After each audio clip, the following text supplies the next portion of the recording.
Sir Raul, ano po, yan yung panawagan ng ilan ding farmers, kasama po yata kayo doon, na alisin na yung import ban. Mas gusto nyo sanang yun ang tinugunan kaysa inilabas po itong EO 100 na parang ang dating ba wala naman itong silbi talaga sa mga magsasaka?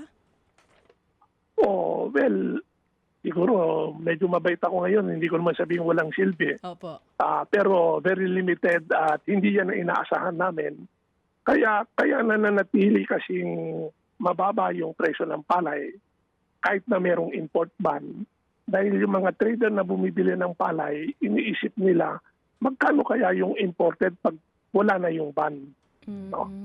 Dahil yun ang kalaban nila later on. No? Pag namili sila ng palay ng mataas at na nilift na yung ban, nandiyan naman yung napakamurang imported, malulugi sila. Kaya ang ginagawa nila, mababa ang bili nila sa palay para maniguro sila. Ang problema, kawawa yung farmer. No? Hindi yung solusyon, mamili yung gobyerno ng palay. Parang hindi dapat. No? Kung maganda ang pagmaneho ng supply ng import at hindi siya magkaka-oversupply, magiging matatag ang presyo ng palay, hindi na kailangan mamili ang gobyerno. No? Masaya na ang magsasaka kasi maganda na ang presyo sa mga private. No?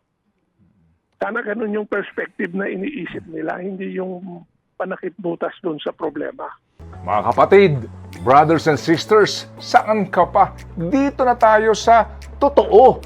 Dito na tayo sa True FM. Mga kapatid, mag-subscribe and follow po kayo sa social media accounts ng True Network PH. Yan po kami, hanapin nyo lang True Network PH, Facebook, Instagram, YouTube, TikTok, and podcast. Mapa Apple or Spotify man yan, mahahanap nyo kami. Lahat ng mga napapanood at napapakinggan nyo po sa programa, nasa social media accounts namin yan. So paano mga kapatid? See you sa social media!